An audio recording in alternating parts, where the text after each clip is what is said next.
Ladies and gentlemen, good afternoon, and we're into the final few sessions, I should say. In a moment, we're going to hear from the Shadow Health Secretary, Andy Burnham, as you'll know, and then he's going to join our next panel of speakers when we're talking about reconfiguration and closure and redesign, that sort of thing.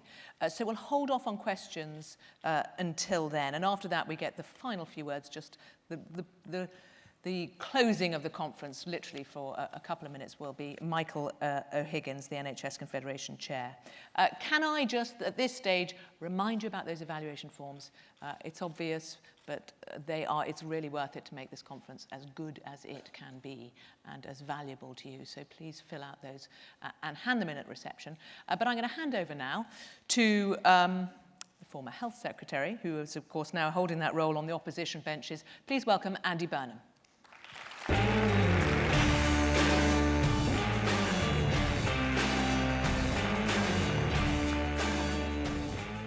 Thank you, Sarah. Good afternoon, everybody, and thank you for the opportunity to speak to you today.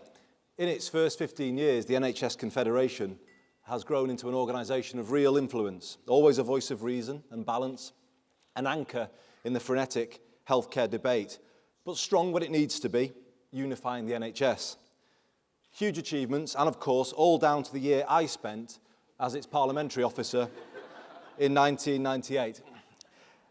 Back then, we were planning for the 50th anniversary of the NHS. As we meet today, we are less than 1 month away from the service's 65th anniversary. All things considered, those 15 years have been one of the strongest periods in its history. And I know that's down to the achievements of many people at this conference. I recall the debate running into the 50th anniversary, and indeed the 1997 general election. It was more about whether the NHS could survive in its current form. Its revival since then is perhaps best illustrated by the fact that it has barely featured as an issue at any of the last 3 general elections. But that won't be the case at the next one. Indeed, I am on a mission to make it so. Because I think we're reaching a fork-in-the-road moment. The 21st century is asking questions of our 20th century health and care system that increasingly it is not able to answer to the public's satisfaction. We need to decide what kind of health and care system we want in the century of the ageing society. The problem is the coalition, in my view, has already come up with the wrong answer. Now, I know what you're all thinking. Oh God, here we go. Another reorganisation. And as you may have seen before, I have given speeches in Liverpool with thousands of people heckling and booing me. So I'm hoping that history doesn't repeat itself today. But as you will hear, I think I can reassure you on the R word. I fully understand the cynicism of people in the health service and their concern about political grand plans, often dropped on them without warning, 5 minutes before a general election, or in the case of the current one, 5 minutes after. And I hear those voices that say, can't they just agree across the parties a basic vision for the NHS and then let us get on with it? I agree that would be ideal if we could do that. And at the last election, it looked for all the world like it had finally been achieved, with both sides promising no top-down reorganisation. Then came the bombshell of the Health and Social Care Bill, and David Nicholson was right yesterday to say that it distracted the service at the worst possible time. But my problem, and I hope you understand it, is this. I just can't leave things as they are. That doesn't mean I need new organisations to do what I want to do. The terrible irony is politicians rarely do. Just as the last Secretary of State could have reshaped PCTs, slimmed them down, put doctors in charge, and saved a lot of heartache in the process, so I will work with the organisations I inherit. But I will also do what politicians are meant to do, and that's give people a clear and simple vision to work towards. And here's mine. whole person care. A vision for a 21st century health and care service based on integration over fragmentation, collaboration over competition, public service over privatisation. And I want to explain what that means in practice today. But to achieve it, I do have to repeal the Health and Social Care Act 2012. On a basic level, it is a shoddy, suboptimal piece of legislation, full of contradictory instructions. It is not worthy of the NHS, and I'm not prepared to saddle the NHS with it for the foreseeable future. And for all of the waffle and the fluff produced by the pause, the bill's underlying direction remained, and that direction is a fast track to fragmentation, competition, privatisation. Now, I know people will say, didn't your side open the door to some of that? And yes, to a degree we did. But the Health and Social Care Act takes the door off its hinges and the floodgates as well. And the benefit of opposition is that you do get a chance to stand back and rethink from first principles. And that's what I've been doing. Politicians of all sides now have a fundamental choice to make. Do we embrace the inexorable advance of the market into the NHS as an inevitability? Or do we do something different? Preserve a planned national system? I have made my choice, and I am clear that I am going for the latter. But such is the pace of change that it's a choice that may not even be open to us at the 2020 election. The window will have already closed. And I see that if this genie, this market genie, is let fully out of the bottle, we will over time lose what is precious about the NHS, a service that is more than the sum of its parts, a service that is for everyone, as Danny Boyle famously celebrated at the opening ceremony of the Olympic Games. But this is not just ideological comfort zone stuff, as some may say. It is in fact based on a hard-headed assessment of the future. There are two reasons why marketisation is the wrong answer to the challenges of the 21st century. First, cost.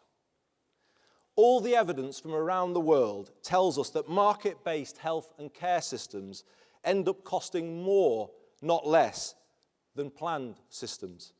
We spend around 9.8% of GDP at present on a health system that provides decent, comprehensive, universal cover. The United States doesn't provide such cover, and yet it still manages to spend 17.4% of GDP on health, and we spend significantly less than our neighbours. France, 11.8%, Germany, 11.6%. Why?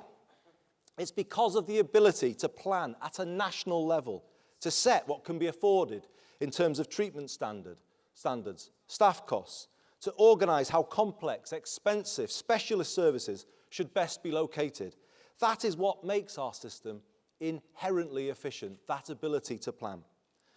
So, when managing costs and rising demand is this century's big challenge, how can swapping planning for the market possibly be the answer?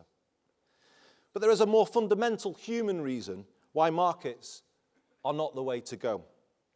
In the century of the ageing society, they just won't deliver what families are looking for. They deliver fragmentation when the future demands integration. The logical result of open competitive tendering or any qualified provider is to bring an ever-increasing number of providers onto the pitch, dealing with ever smaller elements of one person's care. Already, families get frustrated in having to repeat the same story to every professional who comes through the door. They get passed from pillar to post in the battle for support. They despair that the system can't provide a more coordinated response. And those frustrations will only intensify in a world where everything is parcelled out to the lowest bidder, to competitive organisations that have no incentive to share information.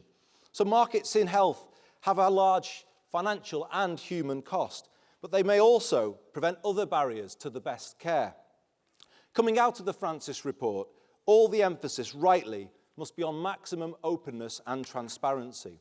Publication of clinical and other data was a process begun under the last government, and I have been pleased to see it continue under this one. But there is a real tension here. Will organisations in a competitive market where reputation matters always want to share all of their data? When we have asked for details of the contracts awarded under AQP, we have been told they are, quotes, commercially confidential. Now that does not sit comfortably with the post-Francis world where openness must rightly trump everything else. And it seems to me that the government has to address this apparent contradiction. If it wants more non-NHS providers, then surely it must ensure that the full effects of the freedom of information provisions apply to any holder of an NHS contract. More broadly, the government's overall response to the Francis report begins to reveal more about how it sees the health service developing in the future. In short, it has put its faith in regulation. Perhaps following the model in other utilities, it seems to be saying that a future of autonomous providers in a competitive market, balanced by tough, independent regulation, is the way to go. So we have seen a flurry of recent announcements: a chief inspector of hospitals, a chief inspector of primary care, a chief inspector of social care. And the confusing thing is that they were not actually recommendations of the 3-year public inquiry they commissioned. Labour supports Robert Francis's recommendations, and we think the government, in its response, would do better to stick to them, rather than rewriting them, or writing its own, or even adopting a pick-and-mix approach. On issues like the duty of candour, the regulation of healthcare assistants, and new benchmarks on safe staffing, we stand ready to provide full support to make them an early reality. Instead, we see an emerging narrative about heavy-handed regulation, and I want to sound a note of caution about that. Regulation matters, of course, and I welcome moves to improve it, but it is only, at best, part of the answer. It won't deliver the culture change we all think is needed, and we are putting our faith in the wrong place if we think regulation is the answer to the future challenges of the health and care system. The risk is we find ourselves asking too much of it. Regulators cannot be everywhere, all the time. Patients and their families are the most powerful regulators, which is why we must ensure they have a stronger and more powerful voice in all parts of the NHS. A chief inspector of hospitals, fine man that the incoming one is, risks cementing the preeminence of the hospital over the system, when we all know resources must be unlocked from the acute sector and hospitals need to change. So if we focus too much on regulation, I think we are in danger of missing the bigger picture. And this brings me to Labour's emerging alternative. I have thought long and hard about what went wrong at Stafford, and there is no doubt that there were failures in the regulatory system. But I've also asked myself why we hear the same recurrent story from across the system of the older person lost on the acute ward, disorientated, dehydrated. My answer is that the problem goes far deeper and is fundamentally about demographic changes and the failure of our 20th century health and care system to anticipate them. The ageing society is not a distant prospect, but a reality on the front line of the NHS right now. And as we all live into our 80s and 90s, our needs become more complex, a blur of the physical, the mental, and the social.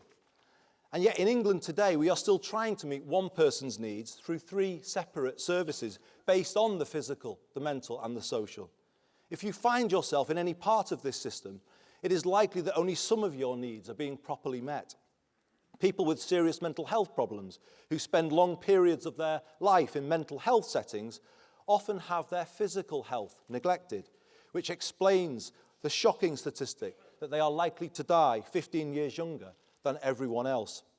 It also explains why, because hospitals are not geared up to deal with social or mental needs, the older person can often drop like a stone in the acute hospital environment.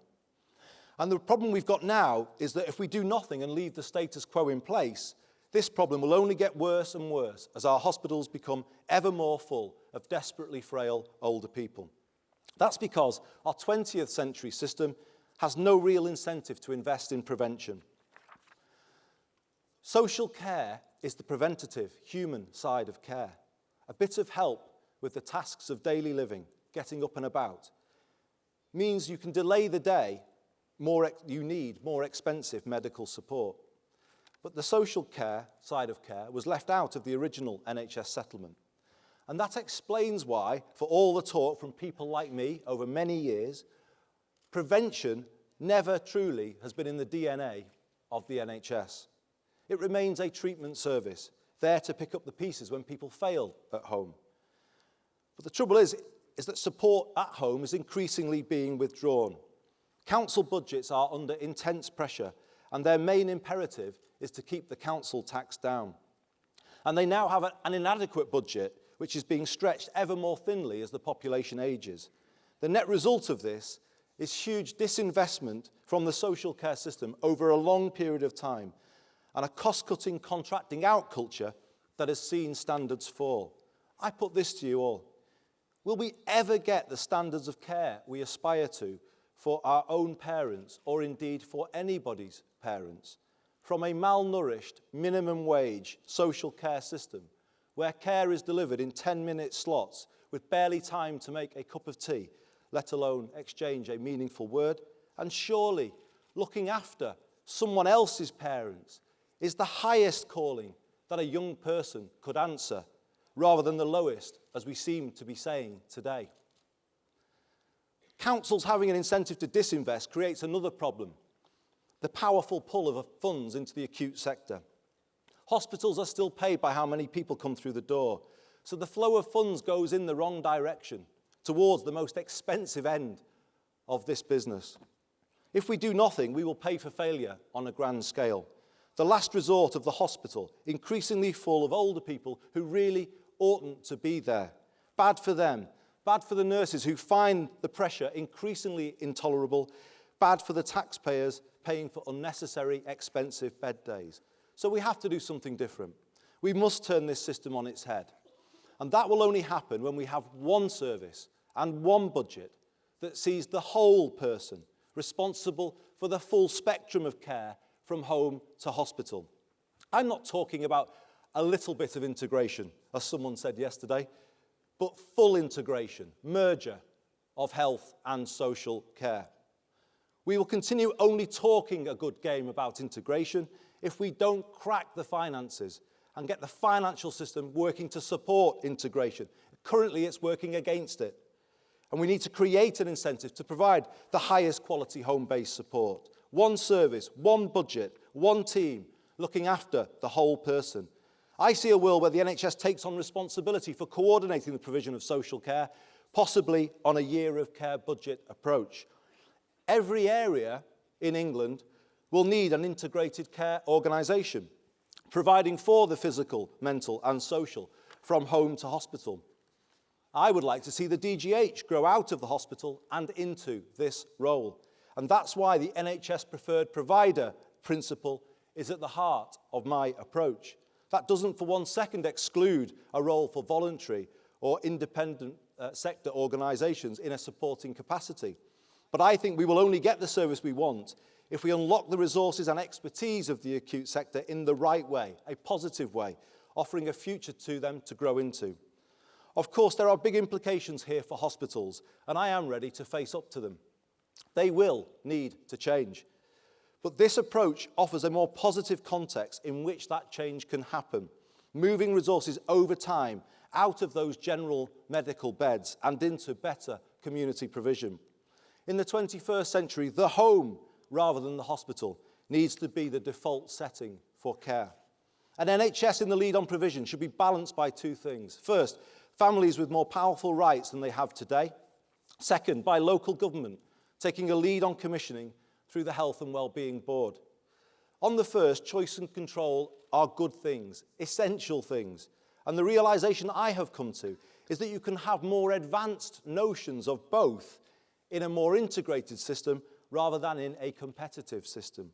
Sometimes the choices we offered were fairly meaningless. Which provider do you want to go to for your hip operation? Real choice is how and where do you want to be treated? For instance, do you want your dialysis, your chemo, or indeed even to end your life at home? They are real choices that people want. And those choices become more deliverable by organisations that can span the spectrum of care, home to hospital, physical, mental, social. And that's why I would look at enshrining fundamental patient rights in the NHS Constitution. But we need to start talking about people, not patients, thinking about a social model rather than a narrow medical model. So great are the lifestyle and demographic challenges of this century that we need to change the paradigm, start commissioning for good population health as opposed to narrowly commissioning health services. So we need to make the policy link between health and housing, health and leisure, health and planning, health and worklessness, health and education, the full marmot agenda. And that's why I talk about local government in the lead. People have forgotten that Nye Bevan was the Secretary of State for Health and Housing. Somewhere along the line, that link was lost, and we need to get it back. I hope you will feel in here the beginnings of an answer to the challenges we face. The acute hospital and the council are the twin pillars of any community in England. But today, those pillars are crumbling as both struggle under the weight of what is being thrown at them. Their interests are bound up together, and we need to get them in proper alignment. Both need a future to grow into, and that is what this proposal offers. And I return to where I started and people's fears about reorganisation. I don't see this as a big bang change, but more of an evolution, letting local areas set their own pace towards whole person care and full integration. And I don't think I'm telling anybody here anything new or anything that they don't want to do. This is a direction that many communities across the country are already travelling towards. People everywhere are realising that integration is not desirable, but a necessity. And what I am offering is a much quicker route to get there, in a system built to encourage it, rather than fighting the tide of fragmentation, as so many are right now. And I'm also offering a proper relationship between the national and local levels. It is the national politician's job to set out the what. What is every citizen's entitlement to physical, mental and social care? It is the local job to decide the how. How do we deliver that entitlement in this community? Too often in government, we tried to do both. Here's what you need to do, and here's how you have to do it. In future, I want to get that relationship in proper balance, where entitlement is a national decision, not local as is now in social care, but where models of delivery are decided locally. It's a big agenda, but just for a second, imagine the possibilities in a fully integrated service. One point of contact for all your mum or dad's needs, or your child's needs, because this is as applicable to the start of life as it is to the end. And if mum or dad goes into hospital, social care support able to go with them and provide peace of mind to family while they're living away or at work. It could offer mental health clinicians in all settings in a century when mental health will need to move from the fringes to the centre of the service. A national health and care service set up to deliver that complete state of physical, mental and social well-being, and not merely the absence of disease or infirmity, the World Health Organization 1948 definition. What better way to mark the 65th anniversary of the NHS than to set out a vision like this for it in the 21st century, extending the NHS into care, a service able to look after the whole person. But while it's good to have a positive vision, I'm also realistic. In an era of less, where I can't plan on having new money, combining the 100 billion NHS budget with the 15 to 20 billion care budget in this way I describe might be the only way to make services sustainable. In conclusion, while it might sound like I think I've got all the answers, I clearly don't, and I'm looking to you to help me. I have started my policy consultation as I want you to understand where Labour's thinking is going. I want you to help us shape that thinking and help me build a genuine alternative to the current direction. Maybe you disagree with some of the things I have said today, but I want, at very least, learning from recent experience, to get to the next election with a policy which you have seen develop and which you understand, and you know what it's trying to achieve, and you understand why I am putting it forward. And if I can, though, I want to achieve more. I know people in the NHS have been left battered, bruised, demoralised by what's been happening. I want to give them hope. I don't just want a policy they can accept. My aim is to give them a policy they believe in, that is worth voting for, that is true to their belief in the values of the NHS. Thank you very much for listening.